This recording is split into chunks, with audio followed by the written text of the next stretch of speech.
Hello प्यारे बच्चों, कैसे हैं आप। आज की कहानी है भीम की कहानी। भीम जो बहुत ही प्यारे बच्चे थे, आपकी तरह इंटेलिजेंट, स्मार्ट और सेंसिटिव। सेंसिटिव मतलब उनको दूसरे के दर्द का एहसास होता था। जब कोई किसी को बुरा बोलता था तो उनको बुरा लगता था। उनका विश्वास था कि हर इंसान बराबर है, हर इंसान को रिस्पेक्ट मिलनी चाहिए।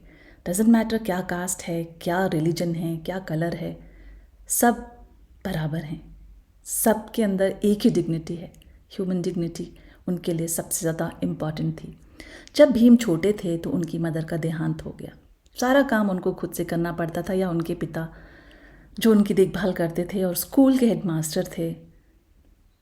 ऐसे ही ज़िंदगी चल रही थी। अब देखिए माँ का रोल कितना इम्पॉर्टेंट होता है। सुबह में आपकी मदर कितना काम करती हैं आपके लिए, स्कूल भेजने के लिए, सुबह में उठना, ब्रेकफास्ट बनाना, आपको खिलाना, तैयार करना। एकदम थैंकलेस जॉब है मदर की। खुशी से करती है, सेल्फलेसली करती हैं। कभी एक्सपेक्ट भी नहीं करती हैं कि आप आकर के उनको बोलें थैंक्स माँ, आपने मेरे लिए इतना किया। सुबह में उठी, आपने मेरे लिए ब्रेकफास्ट बनाया, मुझे तैयार किया। हम भूल जाते हैं ना अपनी माँ को थैंक्स बोलना। तो यही बात है, भीम जो थे हर दिन अपनी मदर को याद करते थे और निकल जाते थे स्कूल के लिए। अब एक दिन क्या हुआ, ट्रेन से जाते थे, ट्रेन से आते थे, शाम में पहुँचे ट्रेन स्टेशन पे तो लेट हो गई ट्रेन। फिर अनाउंसमेंट हुई कि ट्रेन कैंसिल हो गई। अब भीम और उनके दोस्त परेशान, कैसे जाया जाए, इतना दूर उनका घर और अंधेरा हो रहा था। तो ट्रेन मास्टर उनके पास आए, उन्होंने पूछा, स्टेशन मास्टर सॉरी, उनके पास आए और उन्होंने पूछा क्या बात है बच्चों, तुम लोग यहाँ बैठे हुए हो। तो उन्होंने कहा कि हम लोग गोरगांव हमको जाना है और ट्रेन कैंसिल हो गई है, अब हमें समझ में नहीं आ रहा है हम कैसे जाएं। तो स्टेशन मास्टर बड़े अच्छे इंसान थे, दिल के बड़े अच्छे थे। उन्होंने कहा ठीक है, मैं तुम लोगों के लिए बैलगाड़ी कर देता हूँ। अब वो लोग बच्चे, भीम और उनके दोस्त बैठ गए बैलगाड़ी पे, बातें करते करते जा रहे थे और भीम बता रहे थे अपनी कहानियाँ कि देखिए सो एंड सो के साथ ऐसा हुआ, उसको कुएं से पानी नहीं भरने दिया, स्कूल में घड़े से हमको पानी नहीं पीने दिया, हमारे लिए अलग घड़ा रखा।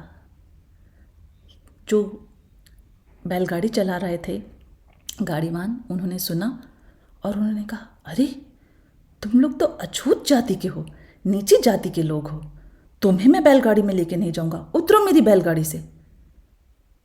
अब भीम को बड़ा गुस्सा नहीं आया, उनको बड़ा आश्चर्य हुआ। उन्होंने कहा गाड़ीवान भैया, हमारे बैठने से आपकी गाड़ी गंदी हो जाएगी क्या? इंसान फिल्थ है, कचरा है, कूड़ा है, एक इंसान के बैठने से आपकी गाड़ी गंदी हो जाएगी?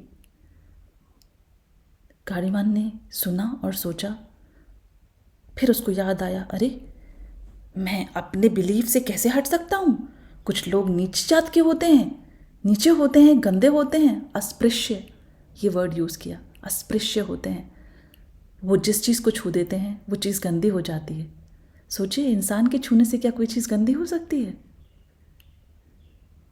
तो गाड़ीवान ने कहा उतरो मेरी गाड़ी से, मैं तुम्हें नहीं ले जाऊंगा। भीम ने आर्ग्यू किया और करते रहे, आधा घंटा तक आर्ग्यू किया गाड़ीवान के साथ। तो गाड़ीवान ने कहा लेकिन मैं गाड़ी पे नहीं बैठूंगा, ना ही मैं गाड़ी चलाऊंगा। तो भीम ने कहा मैं गाड़ी चलाऊंगा। तो गाड़ीवान साथ साथ साथ साथ चलते रहे और भीम बैलगाड़ी को चलाते चलाते अपने घर पहुंचे। ये एक्सपीरियंस हुआ भीम को और शेप की पूरी लाइफ भीम की इस एक्सपीरियंस ने और इसी तरीके के और एक्सपीरियंसेस ने, जहाँ पर लोगों ने उनको बार बार एहसास कराया कि तुम नीची कास्ट से आते हो, तुम अस्पृश्य हो, तुम अनटचेबल हो। और ज़िंदगी का एक बड़ा लक्ष्य बना लिया भीम ने कि इस समाज को बदलूंगा मैं। और उन्होंने ही दिया हमको।